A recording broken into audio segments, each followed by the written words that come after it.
Penasaran nggak kenapa sih di Indonesia banyak banget sarjana yang nganggur? Seakan-akan ijazah S1 atau bahkan S2 itu hanya selembar kertas yang tidak laku di pasar kerja di Indonesia. Ini kayaknya bukan cuma masalah individunya deh, tapi kalau penganggurannya sebanyak ini, sepertinya ada yang salah dari sistem pendidikan kita. Mari kita bahas 8 penyakit kronis sistem pendidikan Indonesia yang dituding ikut andil dalam mencetak yang disebut pengangguran intelektual. Yang pertama adalah kurikulum hafalan yang minim aplikasi nyata. Sistem pendidikan kita sering banget fokus ke teori dan hafalan. Kalian pasti inget deh, betapa banyak waktu yang habis buat menghafal rumus, tahun kejadian, atau definisi yang kadang gak ada gunanya di dunia nyata. Ini membuat pelajar dan mahasiswa kita seperti jago di atas kertas, tapi jadi kurang efektif gitu ketika disuruh praktek. Akibatnya, setelah lulus, banyak sarjana yang bingung harus mulai dari mana. Mereka punya segudang pengetahuan di kepala, tapi keterampilan untuk menyelesaikan masalah real di dunia kerja itu minim banget. Perusahaan tidak butuh orang yang hanya bisa teori, tapi butuh orang yang bisa langsung kerja. Jadi, lulusan kita itu kayak nggak nyambung sama kebutuhan industri. Dunia kerja bergerak cepat, butuh skill praktis, sementara kurikulum kita masih sibuk dengan masa lalu. Ini membuat banyak sarjana yang seperti overqualified di teori, tapi underqualified di praktek. Akhirnya jadi susah dapat kerja. Penyakit yang kedua adalah dosen yang lebih sibuk dengan administrasi atau proyek daripada mengajar. Poin kedua ini soal kualitas tenaga pengajar. Sayangnya, banyak oknum dosen dan guru yang bebannya tidak hanya ngajar teman-teman. Mereka sibuk dengan urusan administrasi atau bahkan proyek pribadi untuk mendapatkan uang tambahan dan juga berbagai birokrasi kampus. Kesibukan ini seringkali mengorbankan kualitas interaksi di kelas, waktu untuk diskusi mendalam, bimbingan personal, atau mengupdate materi dengan perkembangan terbaru jadi terbatas. Padahal peran pengajar itu kan sangat penting untuk membangun pola kritis dan kreatif mahasiswa. Akibatnya, proses belajar jadi monoton dan kurang inspiratif. Mahasiswa tidak mendapatkan insight terbaru dari dunia profesional. Akhirnya, mereka lulus dengan ilmu yang mungkin sudah kadaluarsa dan tidak siap bersaing di pasar kerja yang dinamis. Penyakit yang ketiga adalah minimnya keterkaitan kampus dengan industri. Nah, ini juga penyakit klasik nih. Ada jurang pemisah yang lebar banget antara kampus dan dunia industri. Kampus ini menghasilkan lulusan, sementara industri sibuk mencari tenaga kerja, tapi kayak nggak nyambung gitu antara kedua belah pihak ini. Kolaborasi antar keduanya sebetulnya sangat penting. Misalnya aja magang wajib yang terstruktur, proyek bersama, atau kurikulum yang disusun bersama dengan pakar industri. Tapi sayangnya, ini jarang berjalan dengan optimal. Magang seringkali hanya formalitas dan bukannya pengalaman kerja sesungguhnya. Padahal, integrasi ini adalah kunci untuk memastikan lulusan punya relevansi. Tanpa matchingan yang jelas, kampus akan terus mencetak lulusan berdasarkan apa yang ada dan bukan apa yang dibutuhkan oleh dunia kerja. Akibatnya, banyak banget sarjana yang ilmunya sayangnya tidak relevan dengan lowongan kerja yang tersedia. Penyakit yang keempat adalah budaya asal lulus dan kurangnya standar kualitas yang ketat. Jujur aja sih, di banyak institusi, sepertinya yang dianggap penting itu ya sekedar lulus. Standar kelulusan seringkali fleksibel atau malah cenderung diturunkan supaya angka kelulusan terlihat bagus. Ini menciptakan mahasiswa yang cenderung santai dan tidak terpacu untuk betul-betul menguasai ilmu mereka. Saat proses belajar hanya terfokus pada nilai dan bukan penguasaan kompetensi, kualitas lulusan pun jadi dipertanyakan.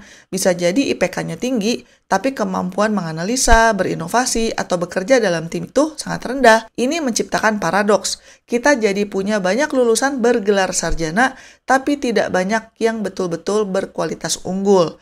Dunia kerja akhirnya kesulitan untuk memilih, dan banyak sarjana yang kualitasnya pas-pasan, dan akhirnya tersingkir dan jadi pengangguran. Kesalahan yang kelima adalah jurusan favorit yang oversupplied dan kekurangan jurusan vokasi. Semua orang ingin masuk jurusan yang terkenal seperti manajemen, akuntansi, atau komunikasi. Ini wajar sih, Tapi masalahnya, supply lulusan dari jurusan-jurusan ini jadi berlebihan alias oversupply. Akibatnya, persaingan jadi super ketat dan banyak yang tidak terserap di dunia kerja. Sementara itu, jurusan-jurusan vokasi atau bidang teknis yang sebetulnya dibutuhkan industri, misalnya aja teknik mesin, coding spesialis, data science terapan, dan sebagainya, masih kurang diminati dan juga fasilitasnya kurang memadai. Sistem pendidikan kita kurang bisa mengarahkan siswa ke bidang yang punya prospek kerja yang cerah. Seharusnya tuh ada korelasi gitu antara jurusan apa yang disediakan dengan dunia kerja. Mestinya ada informasi yang lebih realistis soal kebutuhan pasar supaya tidak semua orang berbondong-bondong ke jurusan yang sudah penuh. Kesalahan yang keenam adalah pendidikan karakter dan soft skill yang terabaikan. Dunia kerja modern itu tidak hanya butuh orang pintar, mereka butuh juga orang yang punya etika kerja bagus, bisa bekerja sama, punya inisiatif, dan komunikasi yang baik. Ini semua masuk kategori soft skill dan pendidikan karakter. Sayangnya, kurikulum kita jarang banget memberikan porsi serius untuk melatih soft skill. Pelajarannya lebih banyak di kelas formal, minim proyek, kemudian kurang juga simulasi kasus kerja nyata yang butuh kepemimpinan dan negosiasi. Akibatnya, banyak sarjana lulus dengan kemampuan teknis yang pas-pasan, tapi kemudian gagal di wawancara kerja atau juga tidak bisa beradaptasi di dunia kerja karena soft skill-nya kurang. Mungkin mereka pintar, tapi gagal bersosialisasi dan beradaptasi dalam lingkungan kerja profesional. Kesalahan yang ketujuh adalah kualitas infrastruktur dan akses pendidikan yang tidak merata. Fasilitas pendidikan Indonesia itu sayangnya jauh dari merata. Kalian tahulah, kampus-kampus di kota besar cenderung punya infrastruktur yang lebih bagus. Misalnya aja ada lab-nya, perpustakaannya lumayan lengkap, atau akses ke industri yang lebih baik. Tapi coba deh lihat kampus-kampus di daerah terpencil. Mereka seringkali kekurangan fasilitas, misalnya aja kurang buku, labnya udah jadul banget, bahkan dosen berkualitas juga nyaris nggak ada. Ini menciptakan disparitas kualitas lulusan yang sangat besar. Sarjana dari kampus yang kurang fasilitas ini jelas-jelas punya daya saing yang lebih rendah. Mereka tidak memiliki pengalaman dan peralatan yang sama. Jadinya kesempatan mereka untuk mendapatkan pekerjaan layak pun jauh lebih kecil. Dan kesalahan yang ke-8 adalah biaya pendidikan mahal yang tidak sebanding dengan kualitas. Nah ini nih yang bikin orang tua sakit hati. Biaya kuliah itu mahal loh teman-teman. Banyak orang tua berkorban besar bahkan sampai berhutang demi melihat anaknya jadi sarjana. Dengan harapan investasi ini akan bisa kembali saat si anak mendapatkan pekerjaan bagus dan memiliki masa depan yang cerah.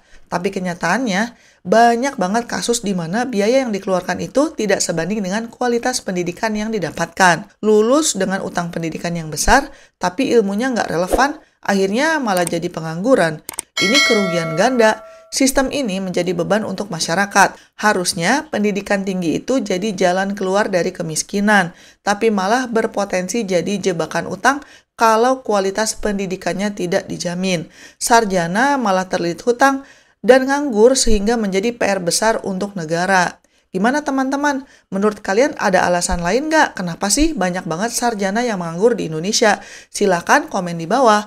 Sekian dulu episode kali ini dan selamat mencari kebahagiaan. Bye-bye.